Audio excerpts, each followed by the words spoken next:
Guys, welcome to my YouTube channel. Today we are studying chapter 2 Understanding Secularism Class 8 Civics. हम इस chapter को पढ़ेंगे, briefly पढ़ेंगे. ये एक की फीचर्स इंडियन कॉन्स्टिट्यूशन के की फीचर्स का एक पार्ट है. हमने इसको पिछले वीडियो लेक्चर में भी पढ़ा था अच्छे से. वो एक बेसिक हमने आउटलाइन ले लिया था. इसको हम ब्रीफली पढ़ेंगे. सेक्युलरिज्म का मतलब होता है कि रिलीजन और स्टेट की पावर को सेपरेट कर देना. इसका ये मतलब होता है कि जो हमारा स्टेट से मतलब है हमारी कंट्री, हमारा गवर्नमेंट. रिलीजन का प्रभाव स्टेट पर नहीं पड़ेगा. ठीक है, रिलीजन का प्रभाव स्टेट पर नहीं पड़ेगा. रिलीजन और स्टेट एक अलग मैटर रहेंगे. दोनों के बीच कोई भी लिंकिंग नहीं रहेगी. गवर्नमेंट रन करेगी कॉन्स्टिट्यूशन के हिसाब से, not by religious beliefs. Secularism का ये भी मतलब होता है कि कोई भी एक कंट्री, एक कंट्री किसी एक धर्म को प्रमोट नहीं कर सकती है. उसके लिए सब धर्म क्या है, इक्वल है. ठीक है, वो जो करती है इस प्रैक्टिस को, जो इस रूल को जो फॉलो करती है वो सेकुलर कंट्री, जो इसको फॉलो नहीं करती वो नॉन सेकुलर कंट्री. ठीक है, ऐसा बहुत सारे एग्जांपल है नॉन सेकुलर कंट्री. ऐसे एक डिक्टेटर हिटलर था, उसने जूइस के साथ बहुत सारा डिस्क्रिमिनेशन किया. ये हमको पहले पैराग्राफ में एक ऐसा एग्जांपल बताया गया, इसको आप पढ़ सकते हैं. ठीक है, अब यहाँ पे एक इम्पॉर्टेंट टॉपिक आया था. Why is it important to separate religion from the state? क्यों है इम्पॉर्टेंट रिलीजन और स्टेट को अलग करना, पावर्स को सेपरेट करना? इसका पहला मतलब ये है कि इससे क्या होगा कि हमारी जो कंट्री है वो डेमोक्रेटिकली फंक्शन करेगी.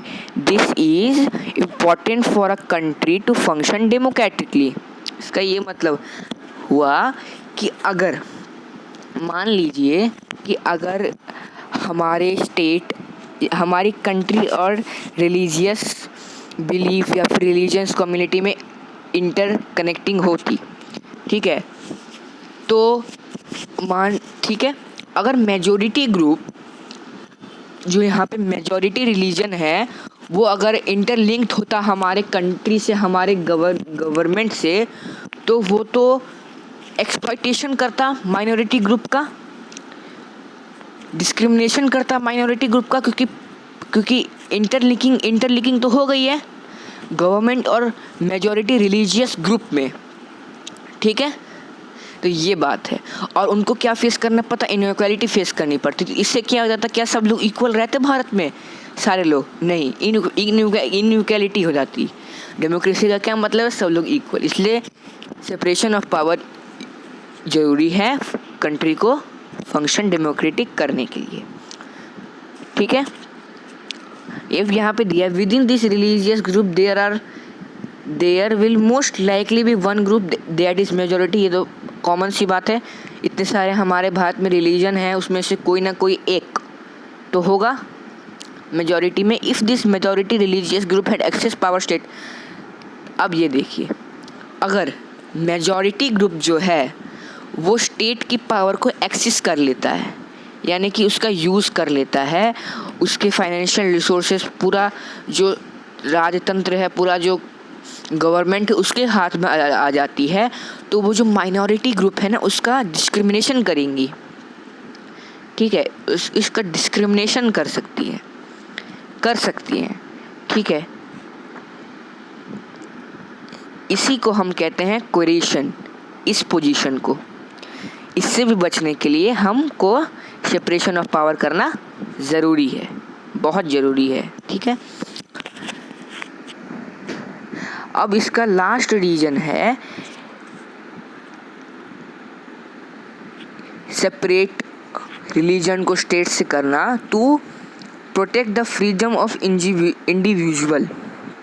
ठीक है, इसका आप मतलब एग्जांपल से ही समझिए. इसमें दिया है कि अगर हिंदूज मेजॉरिटी ग्रुप हैं, अगर उनके पास स्टेट की पावर आ जाती है, ठीक है। तो वो अनटचेबिलिटी को सपोर्ट करते हैं, ठीक है। तो क्या होगा, जो भी लोअर कास्ट उनका एक्सप्लॉयटेशन होगा, क्या वो फ्रीडमली रह पाएंगे? क्या उनको इक्वलिटी मिलेगी? उनका जो इंडिविजुअल फ्रीडम है वो हर्ट हुआ कि नहीं हुआ। इसलिए इसको प्रिवेंट के लिए, इसको रोकने के लिए हमने ये सेपरेट रिलीजन को स्टेट से किया है। अब इंडियन सेक्युलरिज्म क्या है वो समझिए। That one religious community does not dominate another, ठीक है। कोई भी एक रिलीजियस कम्युनिटी दूसरे को डोमिनेट नहीं करेगी। यानी कि मान लीजिए अगर मैं हिंदूज मेजॉरिटी में है तो वो ना मुस्लिम्स को डोमिनेट नहीं कर सकते हैं। वैसे आप दूसरे देश का एग्जांपल लीजिए, आप हिटलर जर्मनी का ही ले लीजिए। जो क्रिश्चियन है, अगर वो सेकुलर कंट्री होती, क्रिश्चियन है, वो ज्यूस को डोमिनेट नहीं कर सकते, लेकिन वो कंट्री सेकुलर नहीं थी इसलिए वो डोमिनेट कर रही थी। That some members do not dominate other members of same religious community. अब जैसे हिंदू हैं, हिंदू दलित का डोमिनेट नहीं कर सकते। दलित हैं हिंदू के ही पार्ट, लेकिन उनको लोअर कास्ट माना जाता है हिंदू में, उनका डोमिनेट नहीं कर सकते। एक मेंबर दूसरे मेंबर को डोमिनेट नहीं कर सकता सेम रिलीजियस कम्युनिटी का, ठीक है। तीसरी इंपॉर्टेंट बात है, कोई भी स्टेट एक रिलीजन को सपोर्ट नहीं कर सकती, ठीक है। यहाँ पे बहुत सुंदर पेंटिंग दिखाई गई है कि भारत की विविधता में ही एकता है। यहाँ पे एक मस्जिद बनाया गया है, मंदिर बनाया गया है, गुरुद्वारा बनाया गया है, ये चर्च का फोटो है। यहाँ पे सब मुस्लिम, सिख, ईसाई सब एक साथ दिखाए गए हैं। ये बहुत सुंदर पिक्चर है। आपसे ये हमारी भारत की ये एक शक्ति है, ठीक है। द इंडियन स्टेट, ये एक इम्पॉर्टेंट पैराग्राफ है, ये बहुत इंपॉर्टेंट है, इसको पढ़िएगा। The Indian state work various ways to prevent domination. The first use strategy distancing itself from religion. The Indian state not ruled by a religious group or not does support any religion. यही है, कोई भी Indian state किसी भी religious group उसको rule नहीं करेगा, ठीक है। और किसी भी एक रिलीजन को सपोर्ट नहीं करेगा। और जो जितने भी गवर्नमेंट प्लेसेस हैं, like law court, police station, government school, offices government, उसमें कोई भी एक रिलीजन को प्रमोट नहीं किया जाएगा। यहीं आपको एग्जाम्पल यहाँ बताया गया। एक गवर्नमेंट स्कूल है, यहाँ पे 2 बच्चे पढ़ते हैं। उन्होंने अपने टीचर से बोला कि क्या हम लोग यहाँ पे एक रिलीजियस फेस्टिवल बना सकते हैं, स्कूल में सेलिब्रेट कर सकते हैं। तो उनके टीचर ने बोला कि ये गवर्नमेंट स्कूल है, हम लोग किसी भी एक रिलीजियस प्रैक्टिस या फिर एक रिलीजन को सपोर्ट नहीं कर सकते, प्रमोट नहीं कर सकते। तो इन्होंने डिसाइड किया कि हम अपने लोकेलिटी और अपने घर में ही मनाएंगे इसको, ठीक है। The second way in which Indian secularism works to prevent the above domination is through strategy non-interference. This means that in order to respect the sentiments of all religions and not to interfere with the religious practices, the state makes certain exceptions for particular religion communities. अब इसमें दिया है जो Indian secularism है ना, वो domination को कम करने के लिए एक और अपनाता है तरीका कि स्टेट, जैसे रिलीजन स्टेट में इंटरफेयर नहीं करेगी, वैसे ही रिलीजन भी स्टेट में इंटरफेयर नहीं करेगा, ठीक है। सब धर्म के लोगों को अपना अपना धर्म निभाने का राइट है। इसलिए कुछ एक्सपेक्शन, जैसे पर्टिकुलर रिलीजियस कम्युनिटीज़ के लिए कुछ स्टेट ने एक्सपेक्शन बनाया है। यहाँ पे दिया गया है, एक सिख है यहाँ पर। उसने बोला, उसका एक दोस्त है, वो बोला कि आपने हेलमेट क्यों नहीं पहन रखा है भैया। अब सिख जो हैं वो बोलते हैं कि पगड़ी पहनना, टर्बन पहनना मेरे लिए बहुत इम्पोर्टेंट है, ये मेरा रिलीजियस प्रैक्टिस है और स्टेट मुझे इस पे फोर्स नहीं कर सकती है, ठीक है। स्टेट मुझे इस पे फोर्स नहीं कर सकती है, ठीक है।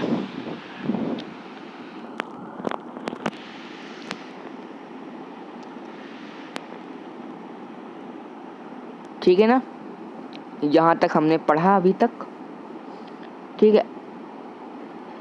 यहाँ तक हमने अभी तक पढ़ लिया है।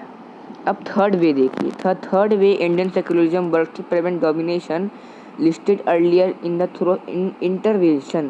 You read earlier in this chapter about untouchability. This is a good example where members of same religion, upper caste Hindus, other members from lower caste within it, in order to prevent this religion based exclusion discrimination of lower caste, Indian constitution ban untouchability. अब देखिए untouchability का हमको यहाँ फिर से एक example लेना पड़ेगा, ठीक है। हिंदू की अपर कास्ट है, दलित की लोअर कास्ट है, जो भी SC ST होता है लोअर कास्ट है, हिंदू उन पे डोमिनेंस करेंगे। लेकिन क्या बोला है कि कोई भी हमारे उसमें क्या था इंडियन सेकुलरिज्म का कि कोई भी रिलीजियस, या रिकॉल कीजिए, कोई भी मेंबर एक रिलीजियस कम्युनिटी का एक दूसरे पे डोमिनेट नहीं करेगा। तो इसमें क्या किया, गवर्नमेंट ने अनटचेबिलिटी को ही एबॉलिश कर दिया, ठीक है, अनटचेबिलिटी को ही एबॉलिश कर दिया, ठीक है। यहाँ पे Indian constitution intervened in Hindu religious practice in order to abolish untouchability, यानी कि अनटचेबिलिटी जो थी वो डोमिनेंस करने का एक रास्ता हो रही थी, वो लॉ को वायलेशन था फंडामेंटल राइट्स का, तो उसको एबॉलिश कर दिया गया। किसने, इंडियन कॉन्स्टिट्यूशन में। In Indian secularism, though state is not strictly separate from religion, to thus it maintains precedent via religion. This means any interference in religion by the state has to be based the ideal laid by out in the constitution. This means that interference in religion by state has to be based on the ideal laid out by constitution.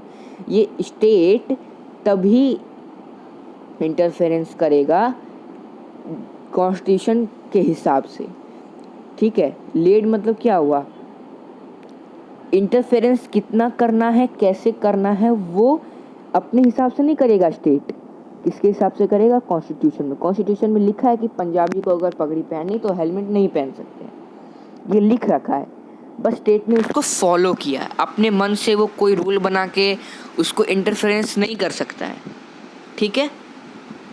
यहाँ पे हमारा chapter ख़त्म होता है।